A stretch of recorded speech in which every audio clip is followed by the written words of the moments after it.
नाज़रीन किराम अस्सलामु अलैकुम वरहमतुल्लाहि वबरकातुहू। उम्मीद करता हूँ आप सभी लोग खैरियत से होंगे। आज 1 जून को भारतीय मीडिया पर एक ख़बर चलाई जा रही है कि सऊदी अरबिया के अंदर अज़ान की आवाज़ पर पाबंदी लगा दी गई है। अज़ान लाउड स्पीकर पर नहीं दे सकते सऊदी अरबिया में। मक्का मदीना सऊदी अरबिया, वहाँ पर अज़ान नहीं दी जाएगी लाउड स्पीकर में, बल्कि बग़ैर लाउड स्पीकर के अज़ान दी जाएगी।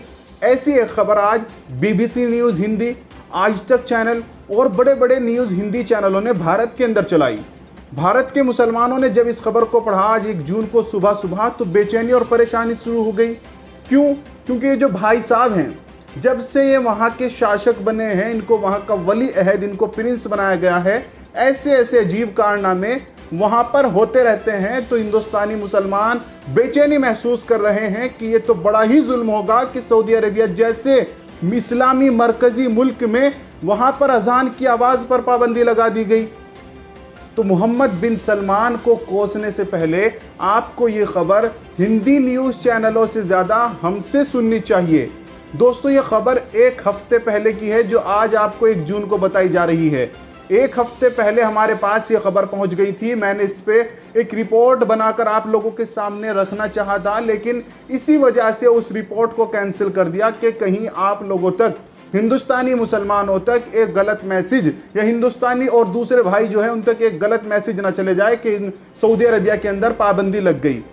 अब सच्चाई हमें जाननी है कि पाबंदी लगी है या नहीं, या कुछ पाबंदियाँ लगी है जैसे आवाज़ कम करना, या किस तरह की क्या कुछ हुआ है वो आपको आज बताऊंगा।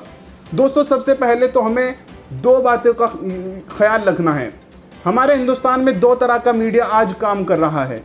एक तो वो मीडिया जिसको हम गोदी मीडिया कहते हैं, दूसरा वो मीडिया जो हम लोगों ने, हमारी कौम ने तैयार कर लिया है। लेकिन वो किस तरह की खबरें आपको देता है? गोदी मीडिया तो आपके खिलाफ प्रोपेगेंडा करता है कि ये ऐसे हैं, इनकी इस पर पाबंदी लगनी चाहिए, ये होना चाहिए, वो होना चाहिए। आपके अपोजिट, आपके खिलाफ खबरों को दिखाता है जैसा कि आप लोग दावा करते हैं।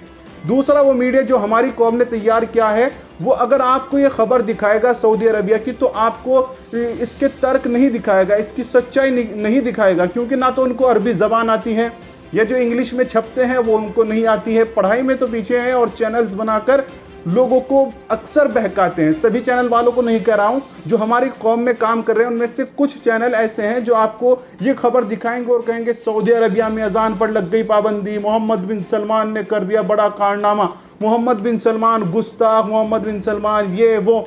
यकीनन मोहम्मद बिन सलमान ने बहुत ऐसे काम किए हैं जब से वो प्रिंस बना है कि जो इस्लाम के ख़िलाफ़ हैं, जैसा कि सिनेमा घरों की इजाज़त दी गई और वहाँ पर खोल दिए भी गए हैं, औरतों को ड्राइविंग की इजाज़त। वो एक ऐसा सऊदी अरब बनाना चाहता है जैसा यूरोपीय मुल्क होते हैं, यूरोप की तहजीब होती है, यूरोप का कल्चर होता है, क्योंकि वो वहाँ पर बड़ा हुआ है, वहीं पर उसने पढ़ा लिखा है।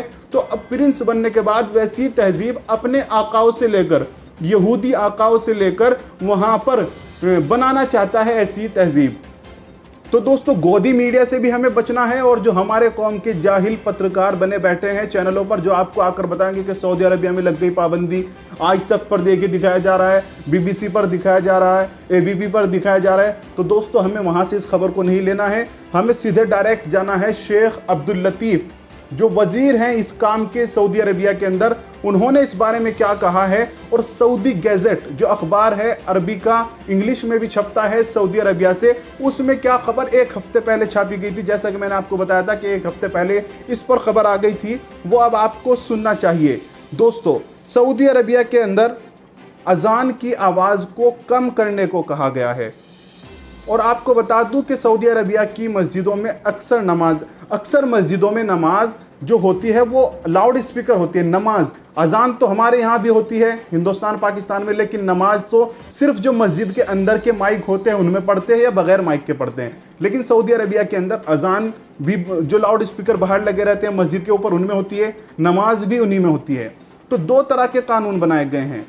एक तो कानून है कि जो नमाज होगी सिर्फ वो अंदर के माइक जो होते हैं मस्जिद के, उन पर होगी। तो दोस्तों, इसमें कोई हरज भी नहीं है, हमें इस बात को मानना चाहिए कि जाहिर सी बात है नमाज लोग मस्जिद के अंदर ही पढ़ते हैं। हाँ, अगर इतनी भीड़ है कि मस्जिद से बाहर लोग जा रहे हैं तो हम फिर माइक चला सकते हैं, जैसा कि यहाँ पर भी ईद की नमाज में, जुमे की नमाज में चलाए जाते हैं। तो सऊदी अरबिया की हुकूमत ने कहा है कि सिर्फ अंदर के माइक इस्तेमाल किए जाएं। क्यों ऐसे कानून बनाए गए, इसकी भी वजह आपको बताई जाएगी, और सऊदी लोगों का, जो वहाँ के रहने वाले लोग हैं, उनका क्या कहना है इस कानून पर, वो भी आपको सऊदी गैजेट अखबार के मुताबिक, रिपोर्ट के मुताबिक बताया जाएगा। तो एक तो नमाज मस्जिद के अंदर जब होगी तो अंदर वाले माइक से होगी, और दूसरे लाउड स्पीकर जो लगे हुए हैं उन पर सिर्फ अजान और तकबीर जो होती है नमाज खड़े होने से पहले, ये 2 चीज़ें होंगी। लेकिन एक बड़ा कानून ये बनाया गया है कि अजान की आवाज़ को कम रखना है। जो फुल आवाज़ जो भी रहती है जितनी भी वहाँ पर है, उसको मैक्सिमम दरमियानी आवाज़ में, जितना, जैसे यहाँ पर एक मस्जिद है और 500 मीटर दूरी पर दूसरी मस्जिद है, उसकी दूर दूर तक, वहाँ तक आवाज़ जाए, इतनी आवाज़ रखे। अगर ज़्यादा आवाज़ है तो उसको कम कर दिया जाए। ये इस तरह के कानून हैं। ये बिल्कुल एक तरह से अजान पर पाबंदी नहीं लगाई गई, जिस तरह आपको गोदी मीडिया बता रहा है या वो चैनल वाले बताएंगे, जो कुछ हमारी कौम के जाहिल पत्रकार बने हुए बैठे हैं, वो आपको आकर बताएंगे। उन दोनों की खबरों से हमें अलग हटकर इस रिपोर्ट को उन लोगों के पास भेज देना है। नमाज मस्जिद के अंदर जब होगी तो अंदर वाले माइक से होगी, और अजान और तकबीर बड़े माइक पर होगी, लेकिन आवाज़ को कम रखना है। ऐसा क्यों हुआ है तो आप इसको सुन लीजिए। सऊदी गैजेट हवाले से ये खबर शाई हुई है कि सऊदी अरब की वजारत मजहबी उमूर के मसाजिद के ज़िम्मेदारान को हिदायत दी गई है कि लाउड स्पीकर पर सिर्फ अजान और इकामत यानी तकबीर मैक्सिमम आवाज़ में कही जाए। डॉक्टर अब्दुल लतीफ़ बिन अब्दुल अजीज़ जो वहाँ के वज़ीर हैं, उन्होंने कहा है कि मरीज़ों को, कमज़ोरों को और बच्चों को इस आवाज़ से परेशानी होती है।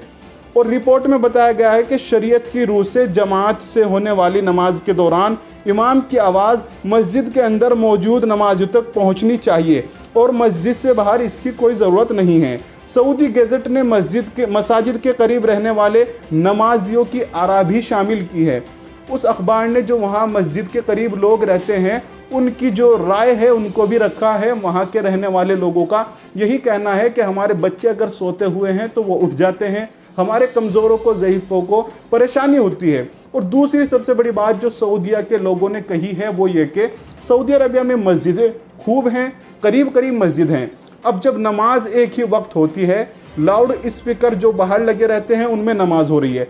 अब एक गली में यहाँ मस्जिद, वहीं दूसरी गली में मस्जिद या आजू बाजू मस्जिद है, जब एक साथ नमाज होगी तो दोनों मस्जिदों की आवाज़ें लाउड स्पीकर की टकराती हैं, जिससे कुछ भी समझ में नहीं आता। तो इस वजह से नमाज जब होगी तो वो सिर्फ अंदर वाले माइक में होगी, जिसमें शरीयत के रूह से यही होना चाहिए कि जो मस्जिद के अंदर नमाजी है उन तक आवाज़ पहुंचनी चाहिए। तो दोस्तों ये है पूरी खबर सऊदी गैजेट के हवाले से। सऊदी अरब के लोगों की क्या राय है वो भी आप लोगों तक रखी, किस तरह के कानून बनाए गए हैं, क्या तब्दीलियाँ हुई हैं, वो भी आप लोगों के सामने रखा गया है। अगर आपको ये रिपोर्ट पसंद आई है इसको लाइक करें, शेयर ज़रूर कीजिएगा और कमेंट में अपनी राय ज़रूर रखें।